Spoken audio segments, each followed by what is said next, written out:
দর্শক আমন্ত্রণ 24 ঘন্টায় প্রেজেন্টেড বাই আকিদ শামসাইন যমুনা টেলিভিশন নিউজে আয়োজনে আপনার সঙ্গে আছে মাহফুজ মিশু। যথারীতি অনুষ্ঠানে আমরা দিনের উল্লেখযোগ্য রাজনৈতিক ঘটনা প্রবাহ নিয়ে কথা বলি। আপনারা জানেন সংসদের অধিবেশন চলছে এবং সেই অধিবেশনের পরে প্রধানমন্ত্রী তার ক্যাবিনেট নিয়ে বৈঠকও করছেন। সেই বৈঠকটা 9টার দিকে শুরু হয়েছে।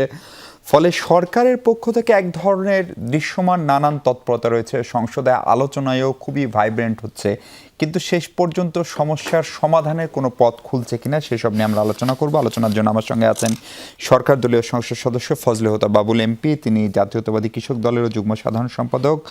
আছেন ব্যারিস্টার জ্যোতির্ময় বড়ুয়া, বাংলাদেশ সুপ্রিম কোর্টের আইনজীবী। ব্যারিস্টার বড়ুয়া, আপনাকেও স্বাগত। এবং আছেন কুড়িগ্রাম 2 থেকে নির্বাচিত সংসদ সদস্য ডক্টর আতিক মোজাহিদ এমপি, তিনি এনসিপি নেতাও বটে। ডক্টর আতিক মোজাহিদ, আপনাকেও স্বাগত। আমি একটা আলোচনাটা আতিক মোজাহিদ আপনাকে দিয়ে শুরু করি। এই কারণে করছি যে স্বরাষ্ট্রমন্ত্রীর বক্তব্য শুনছিলাম, উনি যেমনটা বলছিলেন গতকালকে মনে হয় যে গণভোটের যে অধ্যাদেশ সেটি নিয়ে আলোচনা হওয়ার কথা, আদেশ সেটি নিয়ে আলোচনা হওয়ার কথা, আলোচনা হয়েছে, এটা শেষ।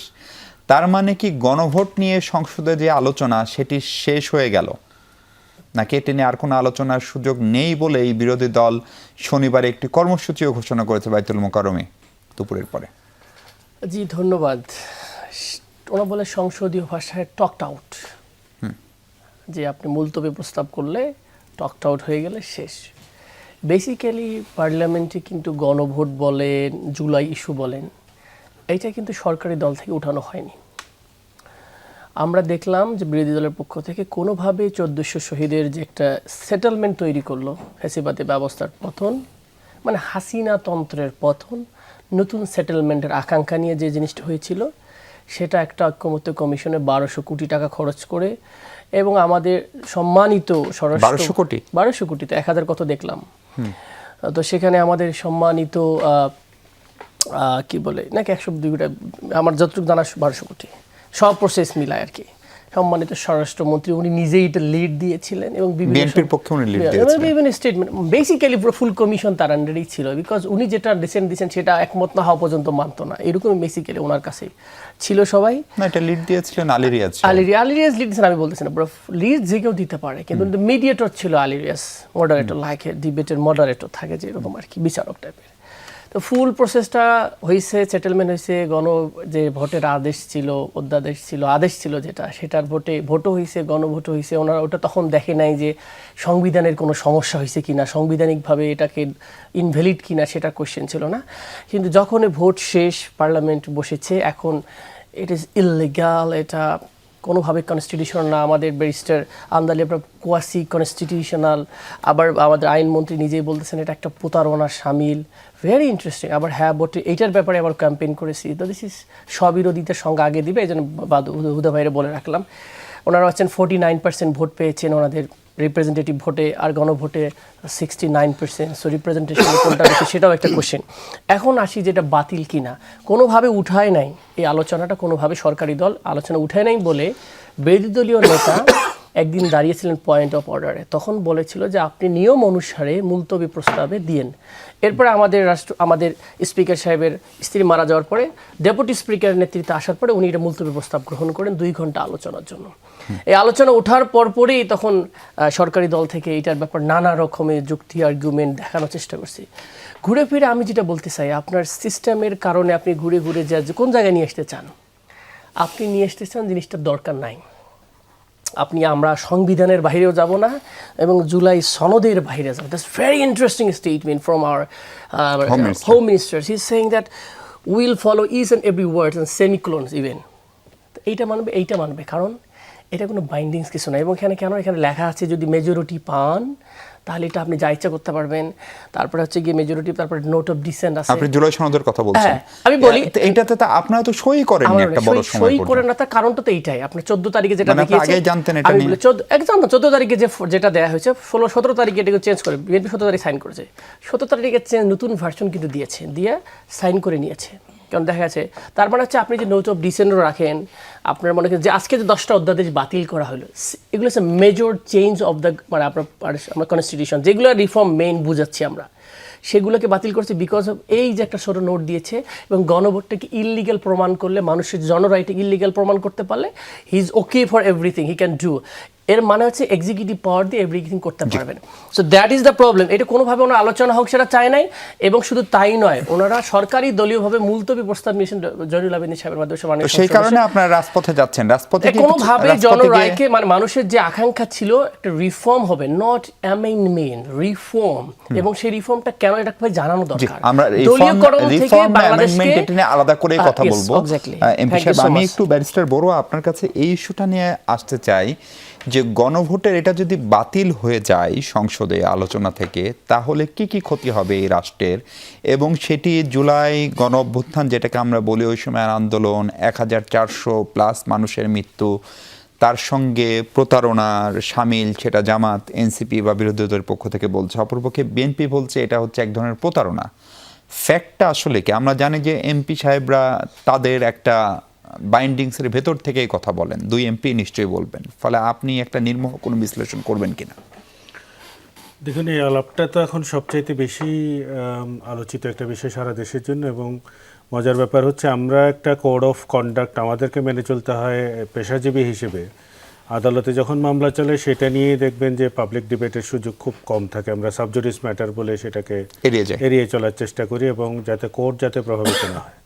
এনে 2 এমপির মাঝখানে আমি বসেছি, এখন ওনারাই হচ্ছে মূল প্লেয়ার এটার, ওনারাই আসলে সিদ্ধান্তগুলো নেওয়ার মালিক। ওনারাই এখন যেহেতু জনগণের ম্যান্ডেট নিয়ে ওনারাই সংসদে গেছেন, সংসদ থেকে ওনারা আবার রাজপথে আসতে চাইছেন, সেটাও আমার কাছে বোধগম্য হচ্ছে না। এখানেও সেলফ কন্ট্রাডিক্টরি বেশ কিছু বিষয় আছে। এখন এই আলোচনাটার এই নোক্তাটা দিয়ে রাখলাম এই কারণে, এটা কোনোভাবেই আসলে সংসদকে প্রভাবিত করার কোনো জায়গায় যাতে না যায় আর কি। সংসদ তার নিজের নিয়মেই চলবে, এবং ওনারা ওনাদের বিজ্ঞতা প্রাজ্ঞতা দিয়েই ওনাদের সিদ্ধান্তগুলো নেবেন। আমার কাছে যেটা মনে হয়েছে যে আপনার 12 তারিখ পর্যন্ত সময়টা তো আছে এখনো পর্যন্ত, 12 তারিখের মধ্যে যদি এই গণভোট অধ্যাদেশ যদি রেটিফিকেশনটা না হয়, তাহলে তো আপনার সংসদের এই বিষয়টাকে আর পরবর্তীতে তোলার কোনো সুযোগ থাকছে না। 1 মাসের মধ্যে রেটিফিকেশন না হলে অটোমেটিক্যালি বাতিল হচ্ছে, এবং সেটা মুলতবি হয়ে পরবর্তীতে আর আসতে পারবে না। মুলতবি প্রস্তাব তো পরবর্তীতে আবার সংসদে আলোচনার সুযোগও তো থাকে।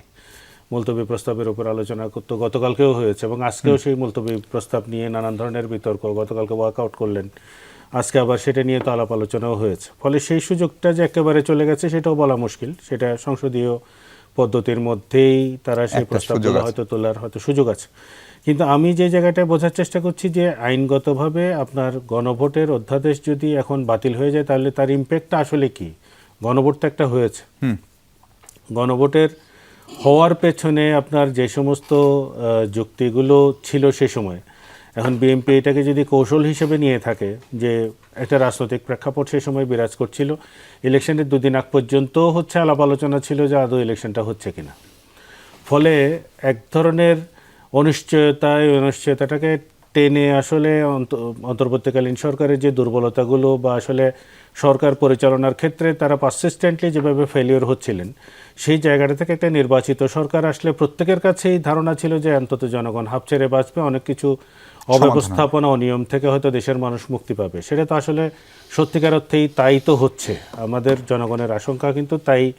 আমরা দেখলাম যে নির্বাচিত সরকার আসার পরে তো অনেকগুলো নিয়মের আমরা অটোমেটিক্যালি দেখছি যে বন্ধ হয়েছে। এটা যে সরকারকে আলাদা করে উদ্যোগ নিতে হয়েছে তা না, একটা সিস্টেমের মধ্যে পড়ে গেলে যেটা হয়, সিস্টেম অটোমেটিক্যালি কিন্তু ব্যারিয়ার হিসেবে কাজ করে অনেকগুলো নিয়মের প্রতিবন্ধক হিসেবে কাজ করার জন্য।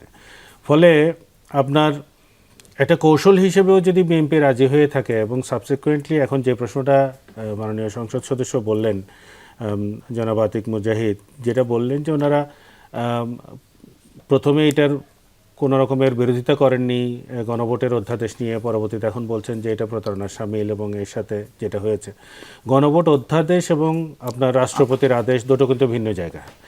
রাষ্ট্রপতির আদেশটার আমি শুরু থেকেই আসলে বলে আসছি, সেটা হচ্ছে আমার সংবিধান নিয়ে আমার যতটুকু খুব ক্ষুদ্র পড়াশোনা জানাশোনা সেই আঙ্গিকে আমি যতটুকু বুঝি, এই আদেশ দেওয়ারই আসলে কোনো রকমের এখতিয়ার ছিল না। এটা শুরু থেকেই একটা বেআইনি আদেশ। রাষ্ট্রপতির এই আদেশ মেনে আসলে কোনো কিছু হওয়ারই কোনো সুযোগ ছিল না। এখন রাজনৈতিকভাবে আলাপ একরকম, আর আমি আইনের একজন শিক্ষার্থী হিসেবে আমার আলাপটা হচ্ছে ভিন্ন জায়গায়। আমার আসলে এই বইটা যতক্ষণ পর্যন্ত আছে এর বাইরে যাওয়ার কোনো সুযোগ নেই। ওনারা যদি সংসদে নতুন কিছু নিয়ে আসেন তখন আমি সেটার উপরে আলোচনা করতে বাধ্য হব। আমাদের অন্য কোনো নিজস্ব মতামতের এখানে সুযোগ কম। এই একটা অবৈধ রাষ্ট্রপতির আদেশের উপরে যখন আপনি গণভোট করলেন, সেই গণভোটের প্রশ্ন ছিল 4টি, তার মধ্যে সিদ্ধান্ত হচ্ছে 30টি। বাংলাদেশের মানুষজন আমার কাছে এখনো পর্যন্ত মনে হয় না যে এই 30টি সিদ্ধান্ত দেওয়ার জন্যই তারা গণভোট দিয়েছে, জেনে বুঝে দিয়েছে, সেটা মনে হয় না। এখন গণভোটের ব্যাপারটা যদি আসলে বাতিল হয়ে যায়, তাহলে গণভোটকে আবার করার মতো কোনো সুযোগ আছে কিনা? সংসদে ওনারা আলাপ আলোচনা করে যদি সিদ্ধান্ত নেন যে না, ওনারা রিফর্মের কথা বলছেন, শব্দগুলোর মধ্যে এক ধরনের সাধারণ মানুষের মধ্যে কনফিউশন তৈরি হচ্ছে। যেমন ধরেন, আপনার নির্বাচিত সংসদ আসলে কি করতে পারে? একটি বিদ্যমান সংসদের আসলে সংশোধনী করতে পারে, এর বাইরে কোনো কিছু করতে পারে না। নতুন করে সংবিধান আপনি প্রণয়ন করতে গেলে আপনাকে অবশ্যই গণপরিষদের জায়গায় যেতে হবে। সেটা এখন ওনারা বলছেন কিন্তু রিফর্ম, এই রিফর্মটা হচ্ছে সংবিধান নতুন করে প্রণয়ন আর সংশোধনী, দুইটার মাঝখানে একটা বিষয়, যেটা কিভাবে করবেন, কিভাবে পথ বের করবেন, সেটা ওনাদেরকে সংসদে বসে বের করতে হবে। এই সমাধান আসলে রাজপথে না, এই সমাধান আসলে করতে হবে ওনাদেরকে সংসদে, পার্লামেন্টে বসে। এই সংবিধান সংশোধন না সংবিধানের নতুন করে লেখা বা সংস্কার, ওই জায়গাটা আলাদা একটা বিতর্কতা দাও, সেটা নিয়ে কথা বলবো। আমি একটু ফজলুদ্দীন বাবুল আপনার কাছে আসতে চাই। বিএনপি কি ঐতিহাসিকভাবেই কিছু সুযোগ মিস করে? এই প্রশ্নটা এই কারণে করছি যে ধরেন স্বৈরাচার বিরোধী আন্দোলনের পর 91 সালে যখন পাবলিক পারসেপশন ছিল, এমনকি আওয়ামী লীগ সরকারও গঠন করে ফেলে, তখন বিএনপি ক্ষমতায় আসলো এবং তখন 3 দলীয় জোটের একটা রূপরেখা ছিল, যেটা একটা কার্যকর রাজনৈতিক সনদ হতে পারত। আপনার দল 5 বছর ক্ষমতায় থেকে সেটিকে পাত্তা দেয়নি, পরের বার আওয়ামী লীগ এসছে, তারাও পাত্তা দেয়নি। এইবার আর একটা সুযোগ এসেছিল যে একটা রাজনৈতিক সমঝোতার একটা টেকসই সমাধান করা, যদি এই জুলাই সনদ, গণভোট সেগুলোকে বাস্তবায়ন করেন। এইবারও বিএনপি সেটি কেন করছে না? আর যদি না করে থাকে, তাহলে গণভোটের পক্ষে প্রচারণা চালানো, খোদ দলীয় প্রধানের অল্প সময় হলেও হ্যাঁ পক্ষে ভোট দিতে বলা, সেগুলো কি কেবলই যেন তেনভাবে একটা নির্বাচনের জন্য প্রচেষ্টা ছিল কিনা? ধন্যবাদ মিশো, ধন্যবাদ যমুনা টিভির, জনপ্রিয় টিভি যমুনার সকল দর্শক, কলাকুশলী সবাইকে শুভেচ্ছা এবং কৃতজ্ঞতা আমার মহাদেবপুর বদলগাছিবাসীর, যারা আমাকে ভোট দিয়ে এবং উৎসাহ দিয়ে দীর্ঘদিন 17 বছর সাথে থেকে আমাকে নির্বাচিত করেছেন, তাদের সবার প্রতি। সহ আলোচক মাননীয় সংসদ সদস্য আতিক মুজাহিদকে শুভেচ্ছা এবং আজকের আমাদের মাঝে যিনি আছেন জ্যোতির্ময় ব্যারিস্টার জ্যোতির্ময় দাদা, ওনাকেও শুভেচ্ছা। ফার্স্ট টাইম দাদার সাথে। আমি সংবিধান খুব কম বুঝি, তবে মানুষ বুঝি বোধ হয়, মানুষ বুঝেই রাজনীতি করেছি। আর আপনি যেটা বলেছেন সেই প্রশ্নের উত্তরটাতে আমি আসবো, আমি শুরুতেই দিয়ে নেই উত্তর, না হলে বলবেন বিএনপি কি পাশ কাটাই গেল কিনা। আবার দেখুন, বিএনপি সুযোগ বুঝে কাজ করে না, মানে ঝোপ বুঝে কোপ মারার দল বিএনপি নয়। বিএনপি যেটা বলেন, বিএনপি যেটা বিশ্বাস করে, বিএনপির রাজনীতির যেটা ম্যানিফেস্টো, বিএনপির গঠনতন্ত্র যেটা, বিএনপি যেটা জনগণকে বলে, বিএনপি সেই রকম কাজ করে এবং সবসময় সেটা করেছে। দেখুন, বিএনপি হ্যাঁ ভোট দিয়েছে, এটা তো অস্বীকার কেউ করবে না। আমি নিশ্চিত মাননীয় সংসদ সদস্য আতিক মুজাহিদ ভাইও এটা অস্বীকার করবেন না। কারণ বিএনপি, উনি আরেকটা কথা বলেছেন যে বিএনপি 49% ভোট পেয়েছে, না বিএনপি ধানের শীষ 51% ভোট পেয়েছে। জি, জোটে 51, হ্যাঁ 51% ধানের শীষের। আর যদি আপনি গরুর গাড়ি বা অন্যটাও ধরেন, আমরা 55%, যেটা হচ্ছে জনাব তারেক রহমানের নেতৃত্ব হয়েছে 55%। আপনি 70% যদি ভোট পড়ে, 55% বিএনপির ভোট, নাম্বার 1। কাজে এইখানে কোনো ছলচাতুরি ছিল না, নাম্বার 1। নাম্বার 2, বিএনপি যে কথাটা আজকের বিজ্ঞ আইনজীবী ব্যারিস্টার সাহেব বলেছেন, এটা একটা মজার বিষয় তুলে ধরেছেন। জেনে বুঝে কি মানুষ গণভোটে হ্যাঁ ভোট দিয়েছেন কিনা। দেখুন, আমি নিজে পড়ালেখা করা মানুষ নই, বিশ্ববিদ্যালয়ে পড়েছি সার্টিফিকেটের জন্য, জ্ঞান একদম নাই, গ্রামের রাজনীতি করেছি। তবে আমি বারবার 3টা ধারা পড়ার চেষ্টা করেছি, বুঝার চেষ্টা করেছি, পরে দেখলাম আমার জ্ঞানের অনেক সীমাবদ্ধতা। তো সবশেষে 2টা জিনিস আমাকে এখানে ভোট দেওয়ায়, আমি ব্যক্তিগতভাবে বলছি, আমাকে যুক্তি দিয়েছে। 1, আমার নেতা বলেছে হ্যাঁ ভোট দিতে হবে। আপনি জানেন যে আমাদের বুর্জোয়া রাজনীতিতে leader is always right, so we follow the leader, number 1। Number 2 is, আপনি যদি ওইখানে দেখেন একটা ধারা আছে ব্যালটের লাস্টে, ঘ ধারাটা, জুলাই জাতীয় সনদে বর্ণিত অপরাপর সংস্কার রাজনৈতিক দলগুলোর প্রতিশ্রুতি অনুসারে বাস্তবায়ন করা হবে। সো বিএনপি তার ম্যানিফেস্টো অনুযায়ী সবকিছু বাস্তবায়ন করবে। এই দুটা যুক্তি আমাকে হাঁ ভোটে অনুপ্রাণিত করেছে। এই ধারাগুলা পড়ে আমি বুঝতে পারিনি, number one. Number two, thank you for this point. Number two হচ্ছে, যে কথা আজকে বলছেন আমার সহ আলোচক মাননীয় সংসদ সদস্য এবং খুবই তুখর মানুষ, সংসদে খুব প্রাণবন্ত, আতিক মুজাহিদ যেটা বললেন যে 10টা অধ্যাদেশ বাতিল করেছে, 133টা অধ্যাদেশ কিন্তু সংসদে উত্থাপিত হয়েছে আলোচনার জন্য, সংসদে উত্থাপিত হয়েছে। এরপর বিশেষ কমিটিতে গেছে, বিশেষ কমিটিতে ওনাদেরও প্রতিনিধি ছিল। তো বিশেষ কমিটির প্রতিনিধি তারা যেটা সাজেশন করেছেন এটা নিয়ে, হ্যাঁ, তার আলোকে ভাই, ভেটো দিয়েছে, 10টা এগুলো তো আমাদের লোকজন ভেটো দিয়েছে। এখনো, হ্যাঁ, ভেটো দেওয়ার অধিকার তো আছে আপনাদের, গণতান্ত্রিক বলেন যে অধিকার। আপনাদের অনুযায়ী হয়েছে। হ্যাঁ, কিন্তু আপনার গণতন্ত্র বললে তো আপনাকে গণতন্ত্র থাকতে হবে। তো অধিকাংশের মতে এটা পাশ হয়ে সংসদে এসেছে, কিন্তু সংসদ এটাকে এখন মানে রায়ে দিবে। এখন সংসদে এটা পাশও হতে পারে, নাও হতে পারে। কাজেই আজকে মাননীয় সংসদ সদস্য আতিক মুজাহিদ যেটা বললেন যে এইটা বাতিল হয়ে গেছে, we can't say right now because it's not been passed through the parliament, number one. MP মহোদয়, যদি গণভোটের রায়টা কার্যকর হতো, ধরেন যদি করার যে দাবি আতিকরা করছেন, তাহলে কি হতো? প্রশ্নটা করেছে, প্রশ্নটাই ছিল এক পেশে। গণভোটের রায় বাস্তবায়নের জন্যই তো আমরা বলেছি গণভোট দেওয়া হোক। গণভোটের সবার আগে প্রস্তাবক কারা ছিল আপনি কি জানেন সেটা? যাদের নাম শুনলে বিরোধী দলের এখন খুব গাত্র দেওয়া হয় যে হোয়াই স্বরাষ্ট্রমন্ত্রী। এই স্বরাষ্ট্রমন্ত্রী তো এই বিগত 8 মাস যাবত ওনাদের সাথে বসে আমাদের দলের পক্ষ থেকে এই সংস্কারের এই জুলাই সনদটা তৈরি করেছে। তো উনি ছাড়া কে এটা নিয়ে কথা বলবেন? সো উনি রিপ্রেজেন্ট করেন, উনি একটা আনকনস্টিটিউশনাল একটা জিনিস প্রস্তাবনা দিয়েছিল। আমি আসছি সেটা। আরে ভাই, আনকনস্টিটিউশনাল হলে আপনারা যে মুলতবি প্রস্তাব দিয়েছেন এটাই তো বিধি মোতাবেক হয়নি। মাননীয় ডেপুটি স্পিকার এটা কনসিডার করেছে মাত্র, এবং সেজন্য আপনাদেরকে এখানে তাদের প্রেস করা উচিত যে কতটা নিরপেক্ষ আপনারা স্পিকার এবং ডেপুটি স্পিকার পেয়েছেন। আমি গণভোটে আসছি, শেষ করে দেবো 1 মিনিটের মধ্যে। সেটা হচ্ছে যে এই গণভোটটা যেন লিগ্যালিটি পায়, যার বেসিসে আমরা যেটা রাজনৈতিক সমঝোতায় স্বাক্ষর করেছি ওটাকে লিগ্যালিটি দেওয়াটাই এই গণভোটের আমাদের উদ্দেশ্য ছিল। এবং আমরা সেগুলোর জন্য যতগুলাতে আমরা এগ্রি হয়েছি, কারণ আপনি দেখবেন গণভোটের একটা লাস্ট ধারা কিন্তু আপনি জুলাই সনদের সব শেষে যেখানে নোট অফ ডিসেন্ট আছে বলা আছে, অবশ্য কোনো রাজনৈতিক দল বা জোট তাদের নির্বাচনী ইস্তেহারে উল্লেখপূর্বক যদি জনগণের ম্যান্ডেট লাভ করে তাহলে তারা সেই মতো ব্যবস্থা গ্রহণ করতে পারবে। পরিষ্কার। কাজেই এখানে তো সন্দেহের কিছু নাই। অবাক হয়েছে যারা আমরা সাইন করেছি এই গণভোটটাকে লিগ্যাল রূপ দেওয়ার জন্য, এবং এই জুলাই যোদ্ধাদের, যারা জুলাই যুদ্ধে অংশগ্রহণ করেছে তাদের সার্বিক নিরাপত্তা বিধানের জন্য আমরা সংবিধান বলেন, সংসদ বলেন, আইন বলেন, যা করার বিএনপি সেটা করবে। জি, আতিক মুজাহিদ, জুলাই সনদ তাহলে কি হবে? বিএনপি বলছে জুলাই সনদ তারা বাস্তবায়ন করতে বদ্ধপরিকর, অক্ষরে বাস্তবায়ন করবে। তাহলে এখন সমস্যাটা আসলে কোথায়? আপনাদের বিরোধিতার জায়গাটা একটু পরিষ্কার করুন। সংশোধন করে বাস্তবায়ন করবে, রাইট না ভাই? সংশোধন তো নাকি? হ্যাঁ, সংশোধন। 31 দফার প্রথম দফা আছে সংবিধান সংস্কার করবেন। আচ্ছা, ভাই যেটা বললো যে 51% এখানে আছে, 49.97%।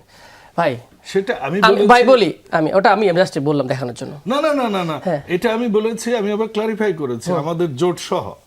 শুধু ধানের শীষ তো আমাদের ছিল না, আমাদের গরুর গাড়ি ছিল, খেজুর গাছ ছিল। আচ্ছা হোক, সব মিলাই হচ্ছে, আমি বুঝছি। আপনারা কোন মিলায় কত পার্সেন্ট একটু বলবেন কি? 31.5 এরকম সব মিলাই। কারা কারা মিলে? আচ্ছা, সব মিলাই আমি বলি, ওটা আমি যাই নাই। আমার কোশ্চেন এটা ছিল যে মেজরিটি হলে 51% হতে হয় আর কি একটা দলে, যদি বলে আমার দলের মেজরিটি।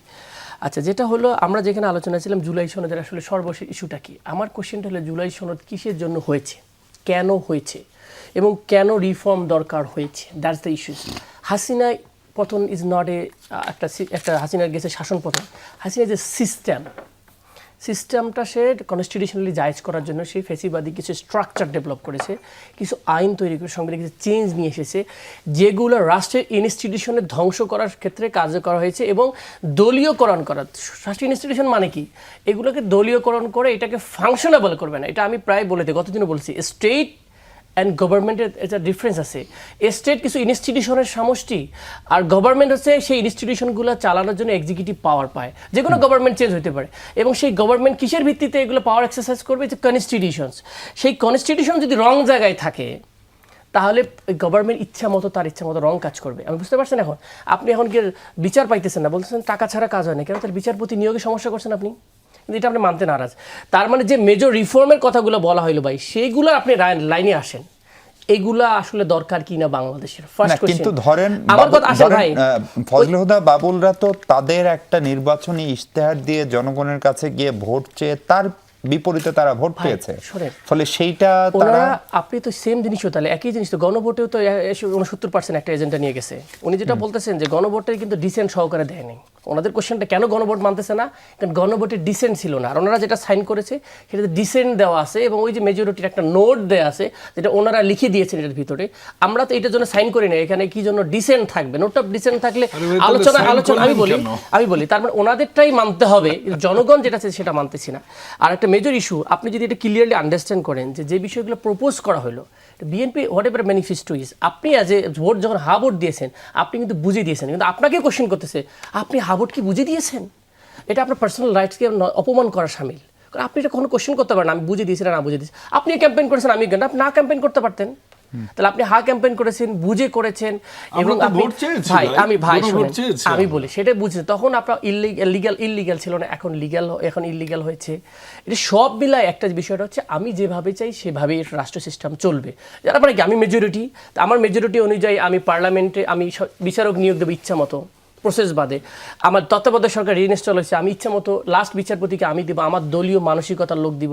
তাহলে পাওয়ার ট্রানজিশনের বাংলাদেশের বিগেস্ট প্রবলেম, সেটা আপনি দলীয় স্টাইলে হবে। কারণ আপনি এক্সিস্টিং যদি অ্যামেন্ডমেন্ট স্টাইলে যান, আমরা চেঞ্জ করবো না, আমরা কনস্টিটিউশনের ভিতরে থাকবো। কনস্টিটিউশনের ভিতরে থাকে আমি দুদকের কমিশন নিয়োগ দেবো, এটাতে কোনো ধরনের প্রসেস লাগবে না। তাহলে ওই রিফর্ম করলে আমরা বলছি একটা প্রসেস করে নিয়োগ হবে। বিষয়গুলো মানুষ আসলে ভুল বুঝতেছে। আমরা কোনটা চাচ্ছি, এটা কি আমার এনসিপির দাবি বা অন্য দলের 11 দলের দাবি? It is the matter of বাংলাদেশের ইনস্টিটিউশনকে ঠিক রাখা। এই ঠিক রাখার জন্য যে পদ্ধতি কনস্টিটিউশন থাকা দরকার, সেইটার ব্যাপারে রিফর্ম করা দরকার। যদি অ্যামেন্ডমেন্ট করা সম্ভব, উনি তো ভালো সংবিধান বলছে, amendment any time challenge to the আপনার সুপ্রিম কোর্ট করতে পারবে। তো রিফর্ম করে একটা জিনিস করেন, সার্টিফাইড গণভোট, সেটাকে সহজে এইভাবে করা যায় না।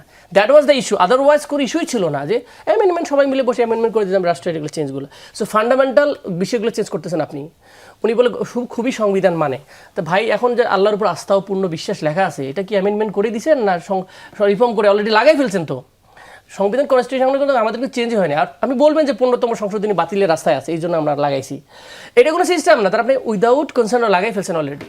ভায়োলেশন কতগুলো নেবেন? ভায়োলেশন যদি আমরা বলি না, আপনি যদি পার্থ সাহেবের কথা শুনেন, যদি কোয়াসি কনস্টিটিউশনাল হয়ে গেছে, যে উনিই বলতেছেন আবার কিছু সময় মানছি কিছু সময় মানি নাই, আমরাও ভায়োলেট করছি, তারপর আপনি কনস্টিটিউশনের যে গেমটা খেলছে, ইটস বিকজ অফ আপনার একটা পলিটিক্যাল শেল্টার দরকার। মনে রাখতে হবে পলিটিক্যাল সেটেলমেন্ট পলিটিক্যালি করতে হয়। এরকম রাজনৈতিক চার্টার ছিল, এটা জনগণের সমতা, এটাকে বলা হয় যে কনস্টিটিউয়েন্ট মুভমেন্ট। বাংলাদেশে একটা সময় আসে যে পুনর্গঠনের সময় আসে, এইটা ওয়াজ ডিরেক্ট পুনর্গঠনের সময় বাংলাদেশে। এগুলাকে বিয়ন্ড কনস্টিটিউশনে যাইতে হবে। আমি একটা বিরতি নেই, ব্যারিস্টার বড়ুয়া আপনার কাছে এই জায়গাটায় প্রশ্ন রেখে বিরতিতে যেতে চাই। এই জুলাই সনদ বাস্তবায়ন বিএনপি করতে চাই, এবং বিএনপি বলছে এটা তারা অক্ষরে অক্ষরেই করবে, এবং সেজন্য আবার যে কয়েকটা জায়গা বাদ দিল, ধরেন একদম কেয়ারটেকার গভর্নমেন্টের চিফ কে হবেন, সাংবিধানিক প্রতিষ্ঠানগুলো কে হবে, যেগুলো এটা তো সত্য যে 56 বছরের বাংলাদেশে আমরা একটা পিসফুল পাওয়ার ট্রান্সফারের কোনো ব্যবস্থা করতে পারি না, এবং এখন সরকার জানে যে সবশেষ অবসরপ্রাপ্ত প্রধান বিচারপতি কে হবে। ফলে চতুর্থ বা পঞ্চম বছরে গিয়ে যে ক্রাইসিসটা 2006 সালে হয়েছিল, ফলে আতিক মুজাহিদের এই যুক্তিগুলোর সঙ্গে আপনি একমত কিনা, এবং এই একই ভুল রাস্তায় বিএনপি হাঁটার কোনো সম্ভাবনা আপনি দেখেন কিনা, সেই প্রসঙ্গে কথা বলবো। দর্শক, তার আগে ছোট্ট বিরতি নিই। দর্শক, বিরতির পর স্বাগত আরেকবার। আমরা কথা বলছি জুলাই সনদ বাস্তবায়ন নিয়ে। ব্যারিস্টার বড়ুয়া, এমপি সাহেব যেটি বলছিলেন আতিক মুজাহিদ, সেগুলোর সঙ্গে আপনি কতখানি একমত, বিশেষ করে জুলাই সনদ ইস্যুতে? এবং মেজর রিফর্মের জায়গাগুলোকে কি বিএনপি সত্যি সত্যি অবহেলা করে ফেললো? আসলে সেই সুযোগগুলো হয়তো এখনো আছে, কিন্তু আমি কনসার্ন যেটা তুলেছেন ডক্টর আতিক, সেটার সাথে আসলে একমত পোষণ করি। কারণ হচ্ছে প্রাতিষ্ঠানিক জায়গাগুলোতে পরিবর্তন না হওয়ার কারণে কনস্টিটিউশনের যে মূল আলোচনাগুলো আমরা অন্তত ক্রিটিসিজমের জায়গায় শুরু থেকে করছি অনেক দিন ধরেই, সেটা হচ্ছে পাওয়ারটাকে এমন একটা জায়গায় ইমব্যালেন্সড অবস্থায় কুক্ষিগত করে রাখা আছে। সব কিছুর জন্যই প্রধানমন্ত্রীর কাছে মুখাপেক্ষি হয়ে থাকতে হয়। আপনি দেখবেন যে প্রিভিয়াস গভর্নমেন্টের সময়ে সাগররণী হত্যার বিচার হয় না কেন, সেটা হচ্ছে মাননীয় প্রধানমন্ত্রী। আপনি আমাদের এটা একটু দেখেন, কোথায় তনু হত্যার বিচার হয় না কেন, সেটার জন্য প্রধানমন্ত্রীর কাছে আবেদন, পেঁয়াজের দাম নিয়েও করতে হয়েছে। অর্থাৎ এবং যারা আসলে এই দাবিগুলো জানিয়েছেন তারা খুব জেনে বুঝেই দাবিটা করেছিলেন যে এটা প্রধানমন্ত্রীর হস্তক্ষেপ ছাড়া হবে না। অর্থাৎ যার যে মিনিস্ট্রি, যার যে কাজ করার কথা, তাদের তো কোনো ইন্ডিপেন্ডেন্সই নাই নিজেদের মতো করে কাজ করার। এবং এই পাওয়ার কনসেন্ট্রেশন এই কনস্টিটিউশনের কারণেই কিন্তু এই দুর্বলতা তো আছেই। ফলে স্ট্রাকচারাল জায়গাতে যে সমস্ত পরিবর্তনগুলো আনা দরকার, কিন্তু আবার ইন্টারিম গভর্নমেন্টের সময়ে যে প্রক্রিয়াতে যে সমস্ত অধ্যাদেশগুলো হয়েছে, সেখানেও এমন এমন ধরনের গলতগুলো রয়ে গেছে এবং প্রক্রিয়াগত জটিলতাগুলো রয়ে গেছে, যেটা নিয়ে আমরা ওপেন ক্রিটিসিজম করেছি। এবং অধ্যাদেশগুলো পাশ হওয়ার আগেও কিন্তু আমরা এই আলাপ আলোচনাতে যুক্ত থাকার চেষ্টা করেছি। আমি উদাহরণ হিসেবে বলছি, যেমন ধরেন বিচারক নিয়োগ প্রক্রিয়ায় আপনি একজন বিশ্ববিদ্যালয়ের শিক্ষককে অন্তর্ভুক্ত করলেন এবং হচ্ছে আপনার ডিস্ট্রিক্ট জাজের সমকক্ষ একজনকে সেখানে আসলে লেভেল অনুযায়ী, আপনি গ্রেড অনুযায়ী বলছি, একজনকে রাখলেন হচ্ছে প্রতিনিধি হিসেবে, যিনি সুপ্রিম কোর্টের বিচারক নিয়োগ প্রক্রিয়ায় থাকছেন। বিশ্ববিদ্যালয়ের শিক্ষক বিচার ব্যবস্থা সম্পর্কে কী জানেন? উনি কাকে চেনেন? কিভাবে সেই সিলেকশনটা করবেন? আপনার তো আসলে যেই ট্রেডের আপনি লোক, সেই ট্রেডের মধ্যে কে ভালো করছে কে ভালো করছে না, সেখান থেকে যদি সিলেক্ট করতে হয় তাহলে তো ওই পেরিফেরির লোকজনদেরকেই আপনার রাখতে হবে যিনি বোঝেন। প্লাস এই কনস্টিটিউশনের মধ্যে ধরেন আপনার চিফ জাস্টিসের যে প্রেরোগেটিভ পাওয়ারটা দেওয়া আছে বা তার যে সুপ্রিমেসির জায়গাটা আছে, সেটাকেও কিন্তু আপনি এক লহমায় কেটে দিলেন মূল সংবিধানটাকে কোনো রকমের পরিবর্তন না করেই। ওই পজিশনগুলো আসলে বিদ্যমান সংবিধানের কাঠামোর সাথেই কিন্তু সাংঘর্ষিক। ফলে এই চিন্তাভাবনাগুলো ওনারা না করে গায়ের জোরে আসলে ওই সময়ে এক ধরনের অ্যারোগেন্সি দেখিয়ে এই অধ্যাদেশগুলো কিন্তু পাশ করে গেছেন। ওই অবস্থায় যদি আপনি করেন, তাহলে যে সংস্কারের আমরা রিফর্মের কথা যেটা বলছি, যে পরিবর্তনের কথা আমরা চিন্তা করছি, সেটা কিন্তু অ্যাচিভ করতে পারবেন না। কারণ আপনি প্রতিষ্ঠানের হায়ারার্কি যদি মাথায় না রাখেন, প্রতিষ্ঠানের ডিগনিটির ব্যাপারটাকে যদি আপনি প্রায়োরিটি না দেন, তো এটার জন্য কি রাষ্ট্রপতি বা ওই সময়ের সরকার যারা, তাদের বিচারের সুযোগ আছে? বিশেষ করে রাষ্ট্রপতি যেহেতু অধ্যাদেশ বা আদেশ জারি করেছেন, তাকে অভিশংসনেরও তো সুযোগ আছে। রাষ্ট্রপতির অভিশংসনের প্রক্রিয়াটা তো আসলে পরের বিষয়। উনি তো সত্যিকার অর্থে আমাদের বিদ্যমান সংবিধানের রাষ্ট্রপতির তো ডিসিশন মেক করার আসলে তেমন কোনো সুযোগই নেই। তিনি তার কাছে যেটা আছে তিনি শুধু আসলে কার বিচার হওয়া উচিত? আসলে ইন্টারিম গভর্নমেন্টে যারা এই প্রক্রিয়াটার সাথে জড়িত ছিলেন তাদের আসলে বিচারের মুখোমুখি করা উচিত, যে ওনারা পুরো এই দেশের সাধারণ মানুষের সাথে রীতিমতো প্রতারণা করেছেন এই পুরো ব্যবস্থাগুলোকে গায়ের জোর খাটিয়ে। সংবিধানের এই যে ওনারা জুলাই সনদের কথা বলছেন, সেখানে সংবিধান সংশোধনের জন্য আলাদা একটা কমিশন হয়েছে। সংবিধান সংশোধনের যে কমিশনের রিপোর্ট, সেটাকে আদ্যপান্ত আমরা পড়ে যতটুকু বোঝার চেষ্টা করেছি আইনের ছাত্র হিসেবে, এমন এমন উল্টো পাল্টা ইতিহাস রচনা করার চেষ্টা করেছেন। যেমন ধরেন আমাদের সংবিধানে সাম্যবাদের কথা ছিল, তো সাম্যবাদ নাকি এই দেশের জনগণ কখনোই চায় নাই। ৭২-এর সংবিধানে নাকি এটা জোর করে ঢুকিয়ে দেওয়া হয়েছে। এই ধরনের এই যে ইতিহাস লেখার চেষ্টা করেছেন ওনারা রীতিমতো এই সংবিধান সংস্কারের কমিশনের জায়গায় রিপোর্ট লিখতে গিয়ে। ধর্মনিরপেক্ষতার কথাগুলো ওনারা বাদ দিয়েছেন, বা ধর্মনিরপেক্ষতা কেন এটা থাকার দরকার ছিল না ৭২-এর সংবিধানে, সেই জায়গাগুলোতে আর্গুমেন্ট করতে গিয়ে দেখা যাচ্ছে সেখানেও জগাখিচুড়ি পাকিয়েছেন এবং পুরো দেশের ইতিহাসটাকেই বিকৃতি করার চেষ্টা করেছেন। তাহলে এই যে আমি উদাহরণ হিসেবে জাস্ট পিক করলাম ২-৩টে জায়গাকে, এই রিপোর্টগুলোই কিন্তু এই কমিশনের এই বিভিন্ন সুপারিশগুলোই কিন্তু উঠে আসলো কিন্তু এই কনস্টিটিউশনে। রাজনৈতিক দলগুলো ঐক্যমত্য হয়েছেন। ধরেন ১৩টা-১৪টা রাজনৈতিক দল ছিলেন, তারা ৩০টার মতো রাজনৈতিক দল ছিলেন। এখন তারা একমত হয়েছেন। ধরেন আমরা যারা এটাকে নিয়ে, ছাত্র যারা আছে, আইনের ছাত্র, আমরা নিজেরাই পড়ে মনে করছিলাম যে এই সংবিধানের যে রিফর্ম কমিশনের যে রিপোর্ট, সেটা তো আসলে রীতিমতো অখাদ্য। এমন এমন বিষয়গুলোকে সেখানে নিয়ে আসা হয়েছে, সেগুলো তো এখানে আসাই উচিত হয়নি।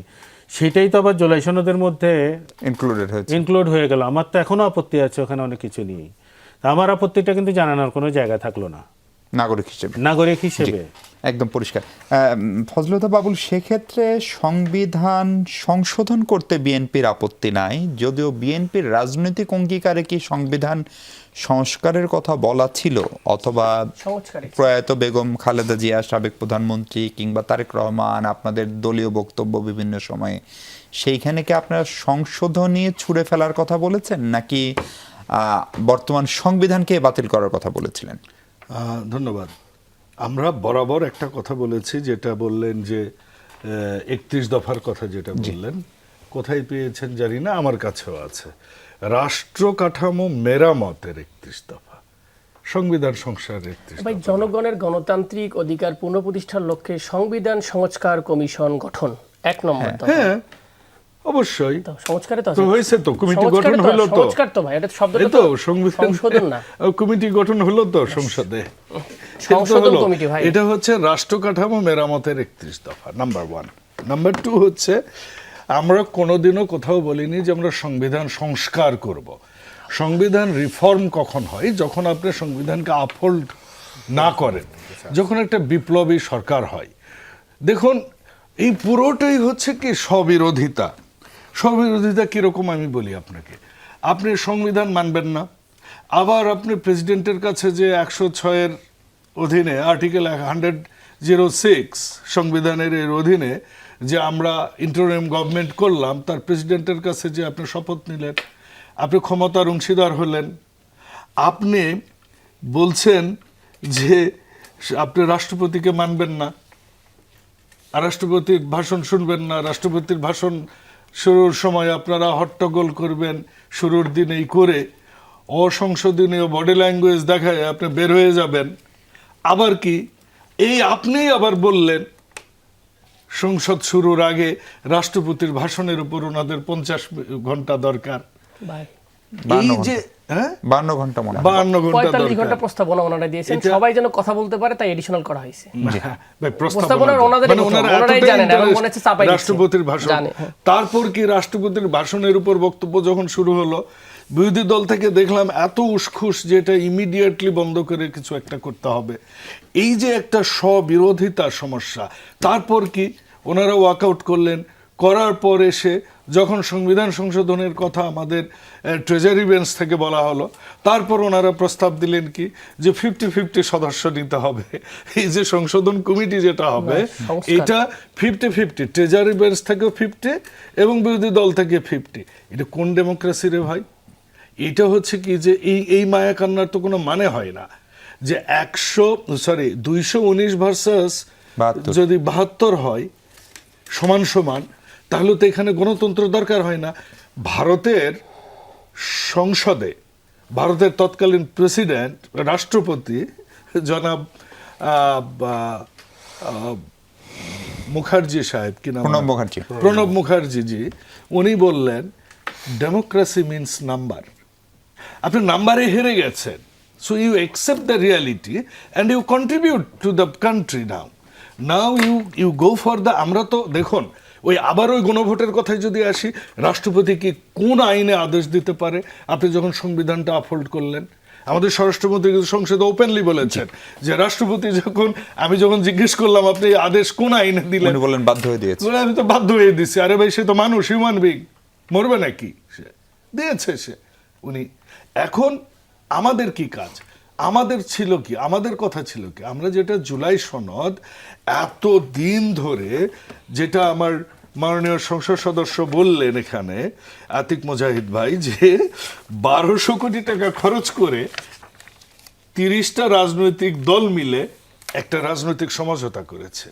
আপনার কি মনে হয় না এইটা গণভোটে এরকমটা দেওয়া উচিত ছিল যে আমরা জুলাই সনদ যেটা স্বাক্ষর করেছি এর সাথে আপনি একমত, হ্যাঁ কি অথবা না? জি, এটা কি একদম সিম্পল হইতো না? জি, BNP সোজা এটাই- হইতো না? এটাই অবস্থান। আমি লাস্ট লাইন করি। জি। সমস্ত কিছুই একটা মখারি করেছে তারা, আইনগত দিকগুলো। তারা মানে কারা? শুধু ইন্টারিম গভর্নমেন্ট। আচ্ছা। সে মখারিটা Including কিরকম খলিলুর দেখেন, রহমান। সে আমি শেষ করছি। মখারিটা কিরকম দেখেন, যে ওনারা যেসব অধ্যাদেশ জারি করেছে, কোন অধ্যাদেশগুলো এমনভাবে আমাদের সংবিধানকে, যেসব অধ্যাদেশ জারি করেছে কোনো অধ্যাদেশগুলো এমনভাবে আমাদের সংবিধানকে কন্ট্রাডিক্ট করে যেটা সংবিধানের মূল থিমের সাথে, স্পিডের সাথে বিরোধিতা জি, করছে। আপনাকে একদম কম সময় দিতে হচ্ছে, কারণ আগের বার আপনি দুবার বলেছেন। আপনি একটু ছোট্ট করে বলেন যে এই যে প্রণব মুখার্জির যে কোটেশন ফজলুদ্দা বাবুল বললেন, ডেমোক্রেসি মিন্স নাম্বার, ফলে 72 এবং 212 কেন সংস্কার কমিশনও যদি হয় কেন সমান সমান সদস্য নিতে হবে? সংস্কার উনি যেটা বলতে, সংস্কার commission what ever it is, proposal is proposal. Treasury branch একটা প্রস্তাবনা দিয়েছে, কাউন্টার একটা বিরোধী দলীয় নেতা একটা প্রস্তাব, nothing else, it is proposition. Okay, different things. Okay. আপনি দেখবেন সালাউদ্দিন সাহেব প্রথমে বলেছিলেন, তারপরে কাউন্টারে উনি বলেছেন। এটা আর কি, আমি বলতেছি ওনাদের definition, democracy means number. Sorry, democracy means principal, transparency and respect for the অপোজিশনস। আমাদের ভাই আমি বলি, আপনার এটা ডিফিনেশন quote দেন, করেছে। সমস্যা নাই। নাম্বারিং যদি বলেন তাহলে আমরা অন্য দিকে যাব। আরেকটা কথা বলি ভাই, আমি আপনাকে যে জায়গায় মুদ্রা জায়গায় নিতে চাই বারবার বাংলাদেশের মানুষকে, সেটা হলো যদি সংস্কার না হয়, এক্সিস্টিং সিস্টেমে থাকে, ইনশাল্লাহ we will have another Khairul Haque বিচারপতি, আমাদের শপথবদ্ধ রাজনীতিবিদ বিচারক পাবো ইনশাআল্লাহ, যেটা আমরা দেখেছিলাম। এবং আমরা দেখব নুরুল হুদার মতো খুবই চমৎকার কমিশন, যারা ইলেকশন চমৎকারভাবে 100% ভোট হবে বাংলাদেশে। So we will wait for that one, এবং বলবো হায় হায় হায় এত চমৎকার ইলেকশন হয়েছে, কারণ আমরা তো রিফর্ম করেছি, না সংশোধন করেছি, এবং জুলাইয়ের পরবর্তী একটা সংস্কার এবং সংস্কার কমিটি করেছি আমরা, এবং অক্ষরে অক্ষরে জুলাই সনদ পালন করেই আমরা মূলত এটা করলাম ইনশাআল্লাহ। মনে হয় না যে 8 আগস্ট যদি আপনারা এইভাবে শপথ না নিতেন, যদি একটি বিপ্লবী সরকার করতেন, তাহলে আজকে বিতর্ক আমাদের করতে আমি হতো না? বলি সব সময় মনে রাখবেন, it is a political will, still you can do the good thing. উনি বলতেছে যে ওই সময় কেন সাসপেন্ড করেন নাই। আপনি দেখেন পলিটিক্যাল সেটেলমেন্টগুলো যে কোনো সময় হতে পারে। আপনি যদি বলেন এখন বাংলাদেশে এক্সিস্টিং যারা ক্রিয়াশীল রাজনীতি, আমরা যদি সংসদে 2 দল মিলিয়ে যদি বলে we are going to do the same thing, হবে না? নিশ্চয়ই হবে। তাহলে it is matter of political will. আপনি আসলে কেমন শাসন ব্যবস্থা করতে চান। আপনার ওনারা যেভাবে বলতেছে যে আমরা এখন খুবই চমৎকার বিরোধী দলকে, মানে কার উইল, 212 উইল না? আমি বললাম যে সরকার যাকে তাকেই তো বলবো, এখন সবাই তো কাউন্টারটা সরকারে হোক, সরকারের জিনিসটা তার হাতে, সে তো করতেছে না, কারণ আমরা মেজরিটি। এখন বলতেছেন ওনারা একটা গুড ইমেজ তৈরি করার চেষ্টা করতেছে, আমরা খুবই ভদ্র, আমরা জুলাইকে এত চমৎকার করে ধারণ করি, আমরা তো কোনোভাবে রিফর্ম বিরোধী না, আমরা তো সবই করতেছি এবং বিরোধী দলকে অনেক সময় দিচ্ছি, আমরা মুলতবি প্রস্তাব গ্রহণ করেছি। কিন্তু ওনারা জানে যে how to play with the laws and the system and their experience. Exactly. This is why they know at the end it will be zero. G, And that's the issues. এই জন্য হুদা ভাই তো খুবই খুশি, প্রথম থেকে বলছে না যে দিন শেষে আমরা খাঁচকাটায় চলে যাবো ইনশাআল্লাহ। কিন্তু দেশে এখন আমরা যে নানান ধরনের সংকটে আছি, সেই সংকটে এই বিষয়গুলো নিয়ে শুধু যখন পার্লামেন্টে আলোচনা হয়, পার্লামেন্টে যখন মানুষের জ্বালানির সংকট বলি, হামের টিকার সংকট বলি, দ্রব্যমূল্য গরম আসছে, তখন এই পার্লামেন্টের প্রতি মানুষের ধারণা বা শ্রদ্ধা সম্মান প্রশ্নবিদ্ধ হয় কিনা সেটা নিয়ে আমরা আলোচনা করতে চাই। দর্শক ফিরছি একটু পরে। দর্শক আরেকবার স্বাগত। আমরা একদম শেষ সময়ে, আমরা নানান ধরনের সংকটে এমপি সাহেব, এই সময়ে আপনারা সংসদে যেসব বিষয় নিয়ে আলোচনা করছেন, এগুলো কি কেবল সময়ের বাধ্যবাধকতাই? আমাদের কাছে একটা জিনিস, কারো কাছে এটা মনে হচ্ছে যে সরকার বা সংসদ কি আমাদের সংকটগুলো স্বীকার করছে না। ধরেন জ্বালানি সংকটের কথা বলি, টিকা নিয়ে সংকটের কথা বলি, স্বীকার করে জনগণের সহযোগিতা চাইলে এই সমস্যার সমাধান আরো সহজে সম্ভব কিনা? 2 মিনিট সময় পাবেন। Very interesting. দেখেন দুইটা জিনিস, একটা এমার্জেন্সি সিচুয়েশন হ্যান্ডেলিং, এটা আমরা সবাই মিলে করতে পারি, আর একটা রাষ্ট্রের লংজিভিটি, যেটা রাষ্ট্রকে সুশাসন, রুল অফ ল যেটা বলতেছেন, জনগণের এই যে ন্যায্য অধিকার। ইভেন দেখেন আপনি তথ্য অধিকার আইনটার ব্যাপারেও কিন্তু ভেটো দিয়েছে। এটা দেখবেন যে কটা অধ্যাদেশ বাতিলের মধ্যে একটা আছে যে আপনি রাইট টু, আপনি যেটা আপনি এক্স্যাক্টলি, সেটাও কিন্তু ডেঞ্জারাস জিনিস। আপনি যেমন কোশ্চেন করতে পারবেন না, কোথায় কি ডাটা চাইতে পারবেন না, তাহলে আপনি যে অ্যাকাউন্টেবল করতে পারেন যে আমার এই জ্বালানিটা আসলে কতটুকু, আপনি জানেন না, কিন্তু মিথ্যা একটা প্রপাগান্ডা দিলে। আজকে রিপোর্ট এসেছে, বিপিসি বলেন, আপনাদের যে কাস্টমস বলেন, তাদের কাছে কতটুক মজুদ, কতটুক আসছে, কতটুক আসবে, অনেক মিথ্যা, অসত্য কথা, মিথ্যা বলা যাবে না, অংশ অমিল, আমরা বলবো গভর্নমেন্ট। বিপিসি এন্ড কাস্টমসের মধ্যে ব্যাপক ফারাক। আমাদের মন্ত্রী বলতেছেন এতগুলো আছে, বাস্তবতা এতগুলো নাই, এতগুলো আসে নাই। 36টা জাহাজ নাকি ল্যান্ড করেছেন, এর মধ্যে ম্যাক্সিমামে হচ্ছে এলএনজি এসেছে, নট ক্রুড অয়েল, এবং ডিজেলও আসছে মাত্র 8টা। এই যে জিনিসগুলো আপনাকে জানাইতে হবে। তো যদি আপনি বলেন ক্রাইসিস ম্যানেজমেন্টের সময় আপনি কেন মাঠে নামলেন, রাষ্ট্র সংস্কার নিয়ে আসলেন, আপনি যদি বিরোধী দলের বলেন যে ঠিক আছে let us make a committee পার্লামেন্টে দল বিদল মিলায় কিভাবে এটাকে situation handle, that's different case, Crisis management cell-এর দ্যাট মতো। Is different case. We are ready to help, কারণ বাংলাদেশের সবাই আমরা ভালোবাসি। কিন্তু আপনি অস্বীকার করলেন, কমপ্লিটলি ডিনাই। আজকেও দেখেন তারেক রহমানের মানে প্রধানমন্ত্রী ঘাড়ে দিল আমি প্রশ্নটা করেছিলাম যে এখন যে সংকট দেখা দিচ্ছে, মেয়ের মধ্যে ফাঁকা হয়ে যাবে। ইস্টার্ন রিফাইন লিমিটেড বলেছেন একমাত্র আমাদের এখানে প্রোভাইডার নাই, এবং এখানে 18 ফেব্রুয়ারির পর কোনো জিনিস আসে নাই। যাই বলতেছেন এটা কোনো ঠিক নাই, কোনো ধরনের 18 ফেব্রুয়ারির পর আসে নাই কিছু, ক্রুড অয়েল আসে না। আসে নাই ক্রুড অয়েল। তাহলে ক্রুড অয়েল আমাদের যেখানে 1.5 লক্ষ করে প্রায় প্রতিদিন রিফাইন করার মতো ক্যাপাসিটি ছিল মানে প্রতি মাসে, সেটা মাত্র এখন 40-42 হাজার আসতেছে বা অনেক কম আসছে, 4,000-এর চেয়ে কম আসতেছে। সেটাকে হ্যান্ডেল করবেন কেমনে? তো এই জায়গাটা ফেইলিওর আছে, আপনি অ্যাড্রেসই করতেছেন না, তাহলে আপনি অস্বীকার করছেন। আজকে কিন্তু অস্বীকার করছেন। কোশ্চেনটা আমি করেছি দাঁড়িয়ে যে এরকম একটা সিচুয়েশন কি করা যায়। তাহলে এখন যেটা বলতেছেন রাষ্ট্রের স্ট্রাকচারাল যেটা লংজিভিটি, আর আরেকটা হচ্ছে ইনস্ট্যান্ট কাজ করা। আপনি চিন্তা করেন যে দুইটা ওটাকে বাদ দিয়ে দিবেন, তাহলে আগামী দিন আবার আরো বেশি সবগুলো মন্ত্রণালয় হবে, কারণ অ্যাকাউন্টেবিলিটি নাই। একদম পরিষ্কার। ব্যারিস্টার বড়ুয়া, এই যে ধরেন জ্বালানি নিয়েও আপনি কাজ করেন, ধরেন ইস্টার্ন রিফাইনারি আর 4-5 দিন আছে, কারণ তার ক্রুড নাই, ফলে প্রায় 20-30% তারা আনে জ্বালানি, এবং এই সংকটের জন্য সরকার দায়ীও না, মানে এটা তো একটা বৈশ্বিক ঘটনা। এর সঙ্গে হামের টিকা নিয়ে অন্তত 50-60 জন সম্ভবত আজকে দেখলাম শিশু মারা যাচ্ছে, আমাদের বাচ্চারা মারা যাচ্ছে, ফলে এগুলো খুবই জনগুরুত্বপূর্ণ ইস্যু। এই ইস্যুগুলো কি খানিকটা অবহেলার শিকার হচ্ছে কিনা? কিছুটা তো বটেই।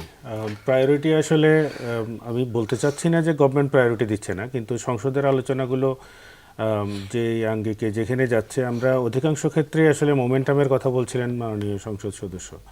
তো মোমেন্টাম অনেক ক্ষেত্রেই আসলে আমাদের রাষ্ট্র পরিচালনার ক্ষেত্রেও আমরা ধরতে পারি না। এখন আমাদের যদি শুধু জ্বালানির জায়গাটাতেও আমি যদি আলোকপাত করি, আপনি দেখবেন রিনিউয়েবল এনার্জি নিয়ে আমরা কথা বলছি, কাজ করছি, ট্রানজিশন নিয়ে আলাপ করছি, অনেক দিন হয়ে গেল কিন্তু। এবং বাংলাদেশে প্রথমবারের মতো কনজিউমার অ্যাসোসিয়েশনের অধীনে আমরা একটা জ্বালানি নীতিমালা তৈরি করে 2021 সনে দিয়েছি, সেটার আপডেটেড ভার্সন দিয়েছি 2024 সনে। একটা দেশ 55 বছর চলছে যার কোনো ঘোষিত নীতিমালা পর্যন্ত নেই জ্বালানির, মানে জাস্ট আমদানি নির্ভর প্রতিষ্ঠান হয়ে দাঁড়ালে যা হয় আর কি। আমদানি করছি, খরচ করছি, আমদানি করছি এবং খরচ করছি, আমদানি করতে পারছি না, শেষ আমদানি করতে পারছি না, মানে হচ্ছে এখন আমরা পথে বসে যাওয়ার মতো অবস্থা। কিন্তু সেটা যদি একটা প্ল্যানিংয়ের মধ্যে থাকতো, আমরা যদি রিনিউয়েবলের দিকে যেতাম, আমাদের অনেকগুলো অপরচুনিটি আছে, এতগুলো নদী, আমাদের সোলারের এতগুলো সম্ভাবনা, সোলারের সেই 17টা মিনি গ্রিডের মধ্যে আটকে আছে, তাও হচ্ছে খুবই টিম করে চলছে, তাও গভর্নমেন্টের সিরিয়াস কম্পিটিশনের কারণে সেগুলোও কিন্তু নানান ধরনের অর্থনৈতিক বাধার মধ্যে পড়েছে মাঝখানে। আমরা সুপ্রিম কোর্টে গিয়ে মামলা করে রীতিমতো তাদের কাছ থেকে বিদ্যুৎ কিনতে বাধ্য করেছি সরকারকে, বিগত সরকারের আমলে, আওয়ামী লীগ সরকারের আমলে। এখন এই সোলার মিনি গ্রিডগুলোকে যদি আপনি আরও সোলারকে যদি এম্পাওয়ার করেন, আপনি যদি উইন্ড মিলের জায়গায় চিন্তা করেন, আপনি ধরেন এই আমাদের এতগুলো নদী থেকে নিজস্ব গ্যাস অনুসন্ধান, বায়োগ্যাস নিয়ে আপনি কাজ করতে পারেন, অর্থাৎ নিজস্ব সক্ষমতা তৈরির জায়গাতে বাপেক্সকে নির্জীব করে রাখা হয়েছে, অক্ষম করে রাখা হয়েছে, এই অভিযোগ তো হচ্ছে আমাদের দীর্ঘদিনের। এর কাউন্টারটাও আসে যে বাপেক্সের এই সক্ষমতা নাই, এইটা নাই, সেটা নাই, 55 বছর ধরে নাই করছেন, কিন্তু তৈরি করার জন্য কোনো রকমের এফোর্ডই করেন নাই। এখন ধরেন নতুন গভর্নমেন্ট এসে যেটা জ্বালানি প্রতিমন্ত্রী বলছিলেন একটা প্রোগ্রামে আমাদেরকে, 17টা গ্যাস ক্ষেত্র অনুসন্ধানের জন্য অলরেডি বাপেক্সকে ওনারা ওয়ার্ক অর্ডার দিয়েছেন। This is a very good sign. এখন এই ক্রাইসিসের মধ্যে কিন্তু আমাদের ওই আলাপটাও আনতে হবে দ্বিতীয় স্তরের আলাপে। প্রথম হচ্ছে ক্রাইসিস ম্যানেজমেন্ট, যেটা আপনি বলছিলেন যে এই মুহূর্তে আমরা ক্রাইসিস ম্যানেজ করার জন্য কি কি পদক্ষেপ নিতে পারি শর্ট টার্মে, লং টার্মে, যাতে আমাদের এরকম আমদানি নির্ভর একটা জ্বালানি অবস্থায় যেন থাকতে না হয়, নিজেদের সক্ষমতার জায়গায় আমরা কি করতে পারি সেই প্ল্যানিংগুলোকে তো আনা দরকার। যেমন ধরেন আমরা ক্যাবের উদ্যোগেই কিন্তু একটা প্রস্তাবনা এসছিল, যেটা ইউজিসির মাধ্যমে আমরা এখন ইমপ্লিমেন্ট করার চেষ্টা করছি। সেটা হচ্ছে যে আপনার যতগুলো প্রাইভেট বিশ্ববিদ্যালয় এবং পাবলিক বিশ্ববিদ্যালয় আছে, সবাই যদি অন্তত সোলারে কনভার্ট হয়ে যায়, চিন্তা করেন আপনার কি পরিমাণ এনার্জি আমাদের ন্যাশনাল গ্রিড থেকে কম সাপ্লাই দিতে হবে। দাদা একদম সময় হাতে নাই। ফজলুদ্দা বাবুল, সরকার কি একটু ডিনায়াল মুডে আছে কিনা, অথবা সরকার অনেক বেশি জনতুষ্টবাদী কিনা? এই প্রশ্ন করছে এই কারণে যে ধরেন আমি কৃষকের ডিজেলে আমার ভর্তুকির টাকা যাক, গণপরিবহনে যায়, কিন্তু অকটেনের দামেও আপনারা সমন্বয় করলেন না কেন বিপিসির প্রস্তাব থাকার পরেও? নাকি এক ধরনের এটা নিয়ে আলোচনা সমালোচনা হবে, বিরোধী আন্দোলন করবে সেজন্য? হ্যাঁ, ধন্যবাদ। খুব সিম্পল কথা। দেখুন, বাংলাদেশ দীর্ঘদিন থেকে 2 অঙ্কের মুদ্রাস্ফীতির মধ্যে দিয়ে যাচ্ছে, বিশেষ করে খাদ্যদ্রব্যের মুদ্রাস্ফীতি 2 অঙ্কের দীর্ঘদিন থেকে। এই মুদ্রাস্ফীতিটা যে কারণেই আসুক, এটা আমরা হিস্টোরিক্যাল ভাবে পেয়েছি। আপনি জাস্ট একটু চিন্তা করেন তো, যদি অকটেন বা ডিজেলের দাম একটু বাড়িয়ে দেয়, তারপর জিনিসপত্র কোন জায়গায় যাবে, গরিবের কি অবস্থা হবে? না, ডিজেলের দাম বাড়ানোর কথা বলছি না, অকটেনের দাম। হ্যাঁ, একই। কারণ একটা তেলের দাম আপনি যদি বাড়ান, বাজারের কি পরিস্থিতি হয় আমরা জানি ইতিপূর্বে। কাজে আমরা মুদ্রাস্ফীতিটাও আমরা রাখতে চাই ঠিকভাবে। হ্যাঁ, আমাদের প্রণোদনা যাচ্ছে, প্রত্যেক দিন আমাদের লোকসান যাচ্ছে প্রায় 200 কোটি টাকার মতো, কিন্তু এই যে সাধারণ লোকজনের খাদ্যদ্রব্যের, এবার দেখুন, আপনারা তো সবসময় সরকারের সমালোচনা, এটাই স্বাভাবিক, এটাই ভালো, বিরোধী দলও করবেন, কিন্তু দেখুন বিগত রমজানে কিন্তু সিগনিফিক্যান্ট এরকম জিনিসের দাম বাড়েনি, যেটা প্রত্যেকবার আমরা দেখেছি হাহাকার। এটা তো আপনি সরকারকে ক্রেডিট দিবেন। সরকার ডিনায়াল মুডে হলে মাননীয় স্বাস্থ্যমন্ত্রী সবার আগে সংসদে নিজে থেকে বলেছেন 15 জন যে রাজশাহীতে মারা গেছে তাদের ব্যাপারে তদন্ত করে ব্যবস্থা নিতে। এটাও কিন্তু হিস্ট্রিক্যালি আমরা পেয়েছি, আমরা ডিনায়াল মুডে নাই। মাননীয় স্বাস্থ্যমন্ত্রী কিন্তু গতকালকেও বলেছেন যে আমরা একটা ভয়াবহ স্বাস্থ্য দুর্যোগের মুখোমুখি, আমরা ডিনায়াল মুডের কারণে। লাস্ট কথা আমরা বলি যে আপনি যেটা দিয়ে শুরু করেছেন, আমরা ওই একসময় বলতাম মুক্তিযুদ্ধ মুক্তিযুদ্ধ মুক্তিযুদ্ধ মুক্তিযুদ্ধ, এখন আমরা বলা শুরু করেছি জুলাই জুলাই জুলাই জুলাই। এটা না বলে আমরা বলি মানুষ মানুষ মানুষ। মানুষ কি করে ভালো থাকবে, এবং বিরোধী দলকে আহ্বান জানাতে চাই আপনার অনুষ্ঠানের মাধ্যমে, সেটা হচ্ছে যে আপনারা শুরুতে যেরকম বলেছিলেন আপনারা ছায়া সরকার করবেন, করেন, আপনারা প্ল্যানিং দেন ভালো জিনিস, শুধু ওয়াকআউটের মধ্যে। ধন্যবাদ সঙ্গে থাকার জন্য। ধন্যবাদ।